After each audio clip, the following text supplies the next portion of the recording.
homies caídos, puto. Anda de tres. Orden y Tres.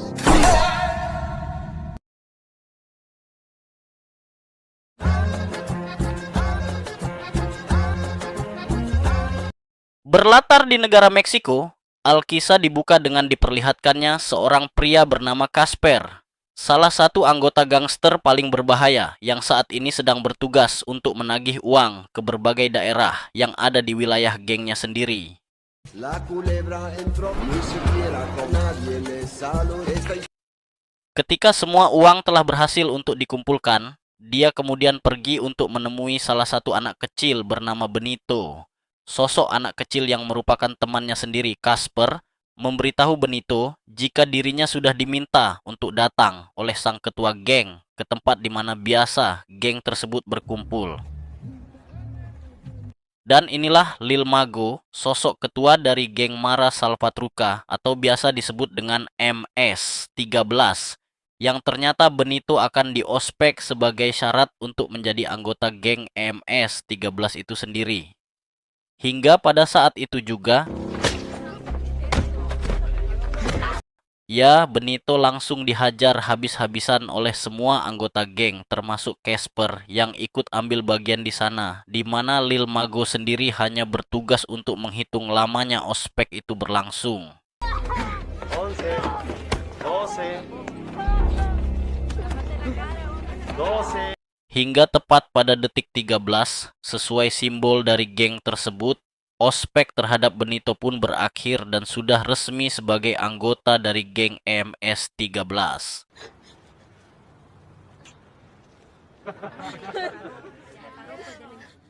Mara. Sementara itu, di perbatasan negara Honduras, kita akan dikenalkan dengan sosok wanita bernama Zaira, yang kini sedang ditemui oleh pamannya.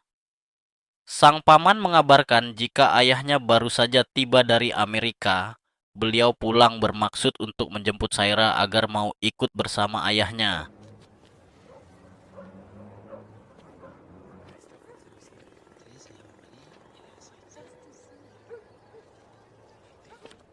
Dan inilah Horatio, sosok ayah dari Zaira, yang nampak sangat terharu setelah melihat Zaira yang sudah tumbuh dewasa karena memang selama ini Zaira ditinggalkan oleh sang ayah dari kecil setelah kematian ibu kandungnya. Horatio lantas mengatakan jika mereka akan berangkat besok subuh menuju Amerika kembali. Kembali kepada Casper dan Benito. Kini mereka sedang berada di Amerika. Di stasiun Bombilla, Meksiko yang sangat dipenuhi sekali dengan imigran gelap, mereka sedang ditugaskan untuk melakukan pemburuan di daerah tersebut dengan target dari anggota geng yang lain. Namun pada saat itu juga, Casper malah mendapat pesan singkat dari sang pacar yang mengatakan, bumi nuju kosong neng il nyelira di bumi, yang membuat Casper lantas pergi dari sana meninggalkan tugasnya untuk melakukan umplut bersama si pacar.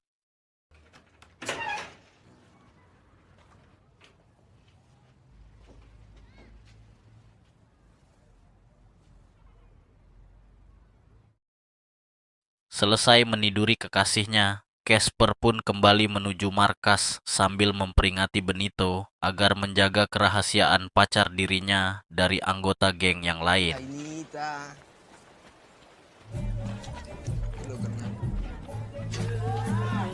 Benito langsung diperkenalkan kepada semua saudara barunya, di mana Lil Mago, sang ketua geng pun langsung menyambut dan menanyakan hasil beruan mereka hari ini.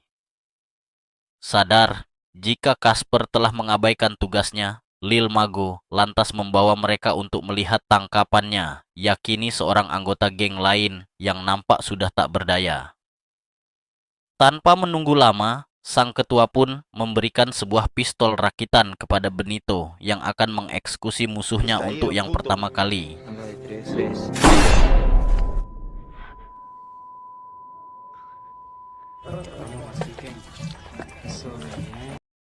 Pengalaman tersebut membuat jiwa Benito nampak sangat trauma, sehingga Lil Mago pun berusaha untuk dapat menenangkan dirinya.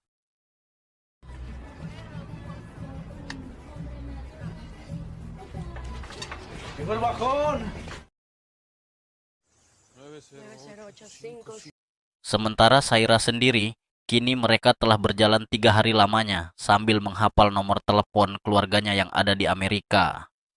Hingga dekai esokan harinya, mereka pun akhirnya sampai di perbatasan Meksiko yang dipisahkan oleh sungai yang tak seberapa lebarnya.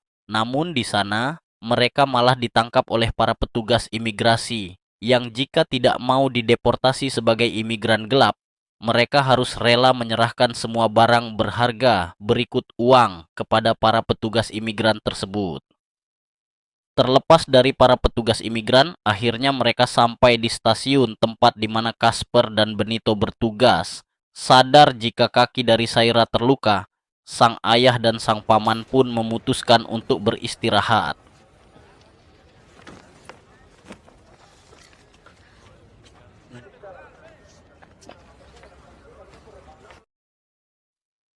Hingga ketika malam datang, lagi-lagi Casper yang harusnya bertugas malah memilih berpacaran dengan si pacar. Hingga di saat mereka malah bertengkar, datang sang wakil ketua geng bernama Saul, yang akhirnya mengetahui jika Casper memiliki seorang pacar. Nampak semua biasa saja, bahkan Saul sendiri lebih memilih memberitahu Casper terkait akan adanya pertemuan besok hari, yang menyuruh Casper agar selalu waspada akan kemunculan dari geng yang lain.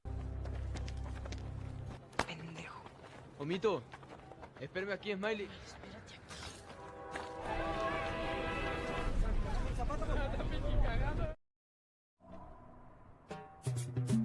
Singkat cerita, pagi pun tiba, para geng MS-13 pun mulai berangkat ke tempat pertemuan di mana Lil Mago mulai berkata bahwa geng lain kini sudah semakin berkuasa. Oleh karenanya, pengawasan di stasiun harus lebih ditingkatkan kembali. Dan bila mana ada anggota yang mengabaikan tugas tersebut, Lil Mago akan menjatuhkan hukuman seperti yang akan Casper dan Benito dapatkan saat ini yang telah dengan sengaja mengabaikan tugas darinya.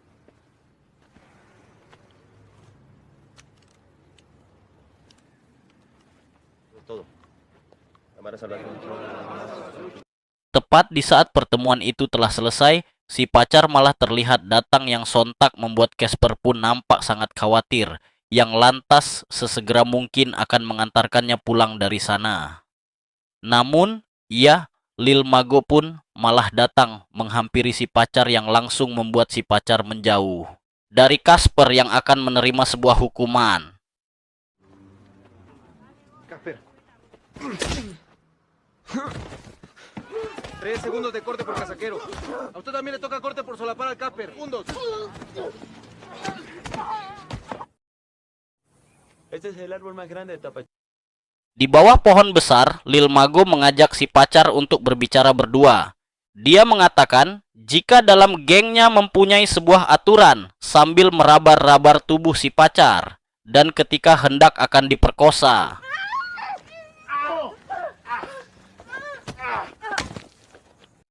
Ia terbentur keras menghantam sebuah batu membuat si pacar pun akhirnya harus kehilangan nyawa.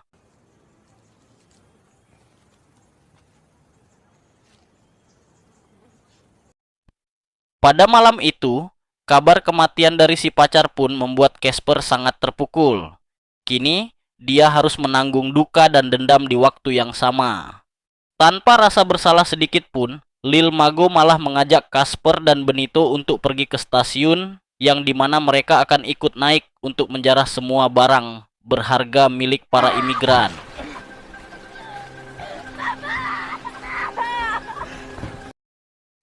Masih menaruh dendam terhadap Lil Mago, Casper yang merasa jijik melihat apa yang dilakukan oleh ketuanya tiba-tiba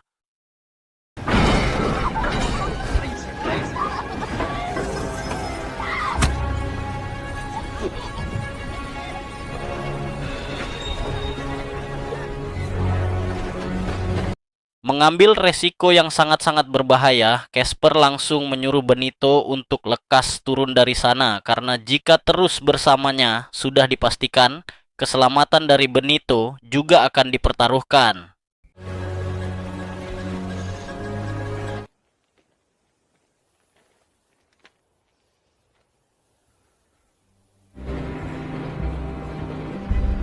Hingga pagi menjelang, Casper tetap duduk sendirian tanpa ada satu orang yang berani menemaninya.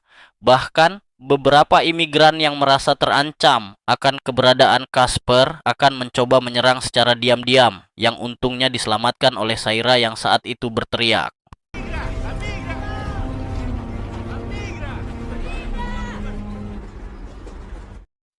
Sementara di tempat yang lain, semua anggota geng dari EMS 13 sedang memberi penghormatan terakhir untuk Lil Mago. Sol yang kini menjadi ketua dari geng tersebut akan memberitahukan kejadian ini kepada semua anggota geng EMS 13 yang ada di berbagai daerah untuk memburu sosok Casper yang kini telah menjadi buronan. Sementara Benito yang dituduh telah bersekongkol berusaha membela dirinya. Tapi karena takut jika akan ditembak mati oleh Sol, hingga mengajukan diri untuk membunuh Casper dengan tengahnya sendiri.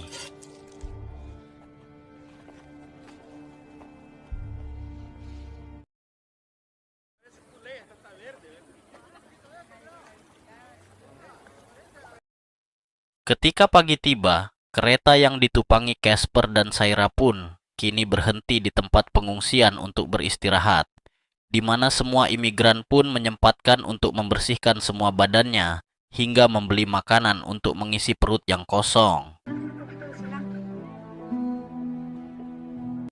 Di sana, Saira mencoba mendekati Casper untuk mengajaknya mengobrol.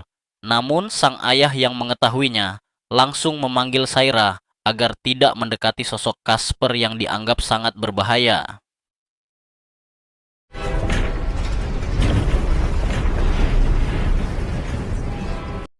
Dalam misinya, Benito sendiri nampak sedang menemui geng MS-13 yang ada di daerah perbatasan Samsul. Ketua di daerah tersebut telah mengetahui kabar dari kematian Lil Mago yang lantas berjanji akan ikut mencari sang buronan. Hingga pada akhirnya, Benito, Samsul, dan para antek-anteknya kini telah tiba di pengungsian. Di mana ketika mereka hampir putus asa dalam mencari Casper, seorang gelandangan tiba-tiba saja berkata bahwa dia tahu kemana perginya sosok yang sedang mereka cari. Trae una lágrima tatuada aquí.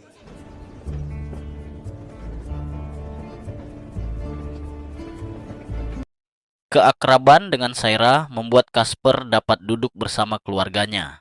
Ketika gerbong terus berjalan mendekati kota, Casper mulai mengatakan jika sebentar lagi akan banyak polisi untuk menangkap mereka semua sebagai imigran gelap. Mendengar hal itu, mereka pun lantas berlari dari sana, memutari kereta yang terus melaju.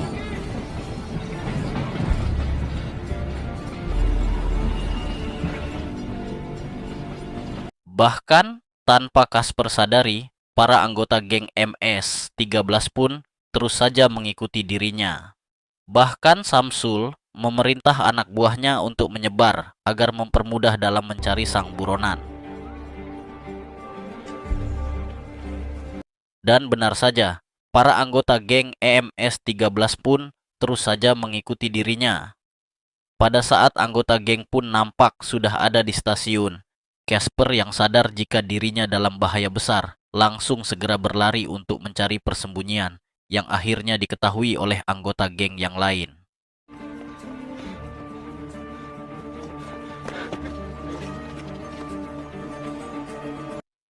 Tak jauh dari sana, Samsul dan Benito malah tak sengaja bertemu dengan geng lain, sehingga terjadilah baku tembak pada momen tersebut saat itu juga.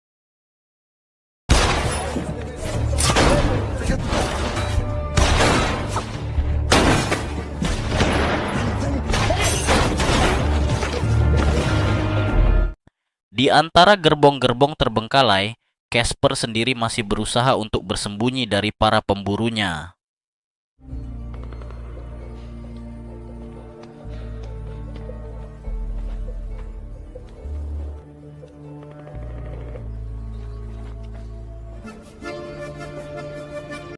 Selamat dari kejaran anggota geng MS-13 Casper dan yang lain kini sudah berada di dalam kereta api kembali sambil menyalakan sedikit api unggun untuk menghangatkan tubuhnya.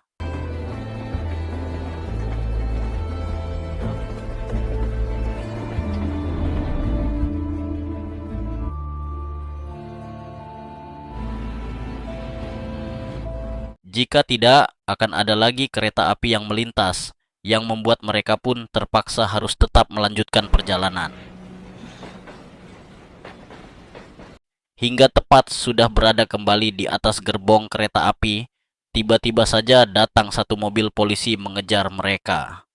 Merasa panik setelah diikuti mobil polisi, membuat si ayah pun akhirnya harus terjatuh dari atas gerbong yang sudah dipastikan meninggal terlindas kereta api itu sendiri.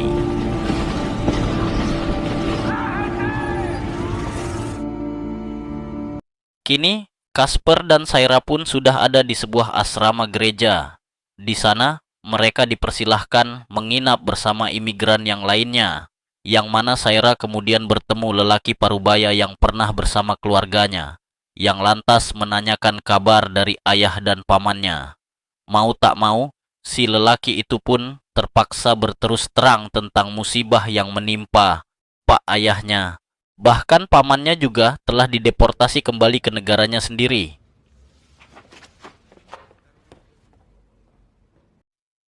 Mendengar hal itu, Saira tak dapat lagi menahan air mata. Begitu pula dengan Casper yang hanya bisa ikut berbela songkawa.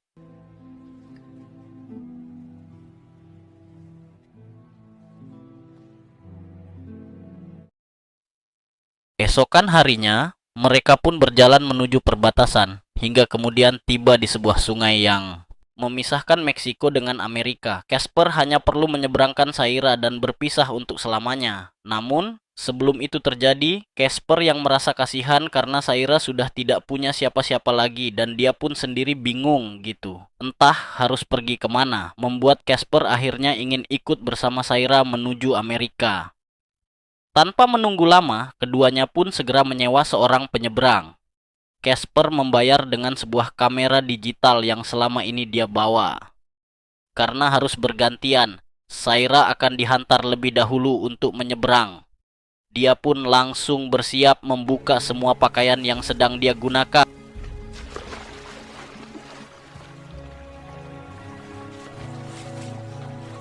Namun tak berselang lama, para anggota geng MS-13 pun telah sampai di tempat tersebut yang lantas mengejar Casper yang berusaha melarikan diri. Dikejar dari berbagai arah, Casper malah berhadapan dengan Benito yang langsung mengarahkan sebuah pistol ke arah dirinya. Sempat ragu untuk menghabisi Casper, namun akhirnya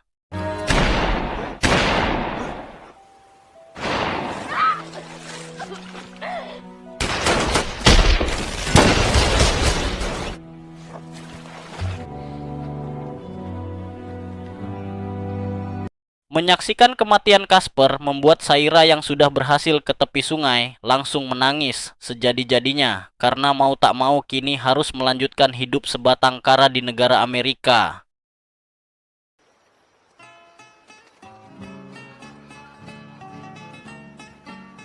Dan film pun selesai.